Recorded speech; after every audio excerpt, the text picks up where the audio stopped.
आज खऱ्या अर्थाने सुनील आणि प्रीती विवाहबंधनात अडकले. 2 वर्षापासून दोघं एकमेकांच्या अखंड प्रेमात बुडाले होते. प्रीती सुनीलच्या मामांची मुलगी. ते दोघंही उच्च पदावर होते.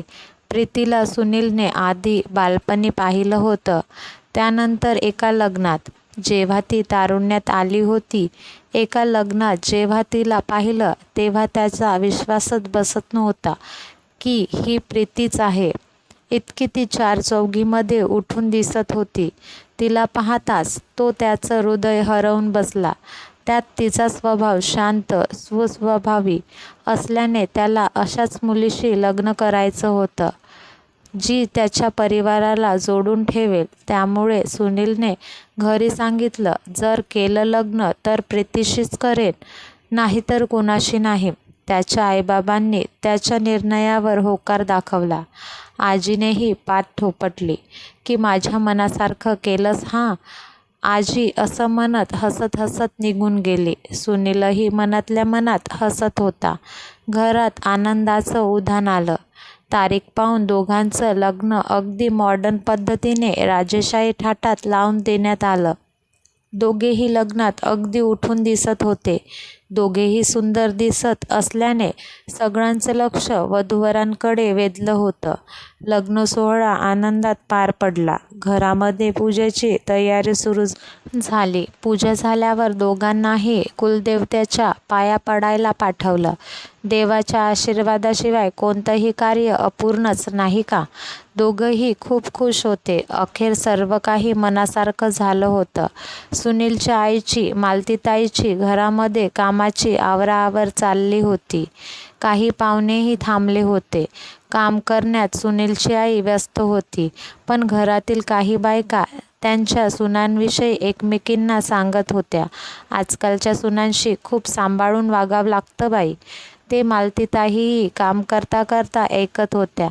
त्यांच्या पुढे पुढे केलं तर आयतं बसूनही खायला लाजत नाहीत. फक्त फिरायला जायला, शॉपिंग करायला सांगा, घरातलं काम करायला भोपळा. सासवांनीच यांच्या पुढं करायचं. जमाना खूप बदललाय बाई. त्यावर दुसरी बाई म्हणाली, माझं नशीब चांगलंय त्या बाबतीत. मी इकडचं तांब्या तिकडं करत नाही. माझी सून माझ्या पुढं पुढं करते. उठल्यापासून झोपेपर्यंत तीच सगळी कामं करते. मी कोणत्याच कामाला हात लावत नाही. स्वयंपाक, केर, नाश्ता, लादी पुसणे, भाजी निवडण्यापासून तीच करते. मी फक्त आयतं बसून खाते. यावर तिसरी बाई म्हणाली, अहो किती तुमची बारीक सून. तिच्या आरोग्याकडे लक्ष द्या तुम्ही. तुम्ही नका हो शिकवू मला. त्या बाईने नाकडोळे मुरडले आणि वरून म्हणाली, लोकांना तर माझं सुखच बघवत नाही. चौथी बाई यांच्या गप्पा ऐकत होती. तिला तिच्या दोन्ही सासरी असणाऱ्या मुली आठवल्या. त्यांची खूप तिला काळजीही वाटत होती. त्या मुली काबाड कष्ट करून जगत होत्या. त्यांची ओढाताण जास्त, पण काळजी करणारं कोणी नव्हतं. 2 नंबरची बाई पुन्हा बोलली, मालतीताई तुम्ही सावध राहा हां. तुमची तर सून नात्यातली आहे. जास्त पुढं पुढं करून डोक्यावर चढवून ठेवू नका, नाहीतर तीच तुम्हाला कामाला लावल. तुम्ही बरोबर बोलताय, मालतीताई म्हणाल्या. उद्यापासून कोणत्याच कामाला हात लावत नाही, नाहीतर मीच मोलकरीण व्हायची. अशा प्रकारे झणझणीत मिरचीची फोडणी त्या बाईने दुसऱ्यांच्या घरात दिली. देवदर्शन झालं. आता घरातील येणाऱ्या जबाबदाऱ्या दोघांनाही पेलायच्या होत्या. प्रीतीचा आज किचनमधील पहिलाच दिवस होता. तिने माहेरी किचनमध्ये काहीच केले नव्हते. साधा चहा कसा करायचा हेही तिला माहीत नव्हते. तिने कसा तरी चहा बनवला, पण त्याला चव लागलीच नाही, म्हणून कोणी चहा घेतलाच नाही. प्रीतीला आता कसं काय पेलणार ही जबाबदारी, याचं फार टेन्शन आलं. सांगायलाही तिला कोणी नव्हतं. मालतीताई बेडरूममध्ये निवांत झोपल्या होत्या. प्रीतीने चहा त्यांच्या बेडरूममध्ये नेऊन दिला. चहाला काहीच चव नसल्याने त्या बोलल्याच, काय ग, कसला चहा बनवला आहेस? काय त्याला चव ना धव? नाक मुरडत म्हणाल्या, काय तुम्ही आजकालच्या मुली, शिकून काही उपयोग नाही. साधी साधी कामं जमत नाही तुम्हाला. सख्ख्या आत्याचं हे सासूतील रूप पाहून प्रीती घाबरलीच. ती त प असं तिच्या तोंडून होऊ लागलं. आधी किती छान वागत होती आत्या, आता अचानक असं काय झालं? आत्या एवढी बदलली? प्रीतीचा चेहरा पूर्ण पडला. तिच्या चेहऱ्यावरचं तेजच निघून गेलं.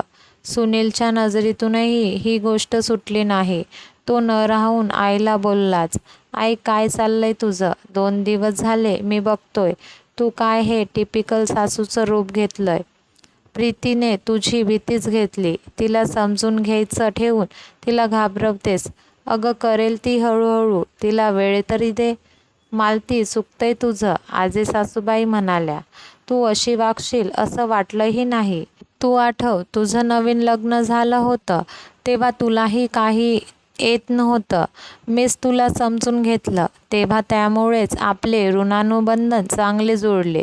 मी जर तुला असं धुसफूस केली असती तर तुला माझ्याबद्दलचा रागच भरला असता ना. मी तुला समजून घेतलं म्हणूनच आपले ऋणानुबंध चांगले टिकलेत. नाहीतर एक घर 2 तोंडं झाली असती. तुझ्या मुलाच्या संसाराचा विचार कर, अजून वेळ गेली नाही, लक्षात ठेव. आजी सासूबाई आज खूप चिडल्या होत्या. त्यांचं असं रूप पहिल्यांदाच मालतीताईंनी पाहिलं होतं. तिला शिकवायचं ठेवलं आणि कसलीच तिची परीक्षा घेतेस. असंच वागशील तर घरामध्ये फूट पडायला वेळ लागणार नाही मालती. मालती बंद डोळे उघड, अजून वेळ गेली नाही.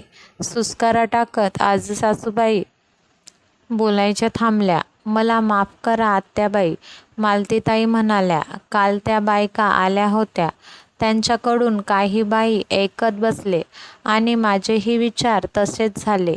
तुम्ही बोलताय ते बरोबर आहे. नवीन सुनेला समजून घेतलं पाहिजे. तिच्या मनामध्ये चांगली जागा तयार केली पाहिजे. अशी कशी वागले मी? काय विचार करत असेल प्रीती? आत्या किती खडूस आहे. मालतीताई, सुनील प्रीतीला बोलाव. प्रीती काय झालं असं आविर्भावात होती. तिला काय चाललं याची काहीच कल्पना नव्हती. प्रीती तू घाबरू नकोस. तुला काही अडलं तर मला विचार. तुला नाही समजलं तर मी करेन. आजी सासूबाई, प्रीती तुझी सासू खूप स्वभावाने छान आहे. तूही तिला समजून घे बाळा. दोघीचं नातं घट्ट करा. एकीला लागलं तर दुसरीच्या डोळ्यात पाणी यायला पाहिजे, असं म्हणत आजी सासूबाई हसत होत्या. पुढे त्या म्हणाल्या, आम्ही दोघींनीही एकमेकांना समजून घेतलं म्हणून तर अजून नातं चांगलं आहे. सासूसून घराच्या भिंती असतात, त्या मजबूत बनवायच्या दोघींच्या हातात असतं. तेव्हाच तर ते घर भक्कम होतं. आज एका शब्दाने घर तुटता वाचलं म्हणून कोणाच्याही घरी गेल्यावर घरात ठिणगी पडेल असं बोलू नका. कारण पसरवलेली नकारात्मकता एखाद्याचं घर अथवा आयुष्य उद्ध्वस्त करू शकते. ही कथा आवडली असल्यास लाईक करा, शेअर करा आणि सबस्क्राईब करा. धन्यवाद.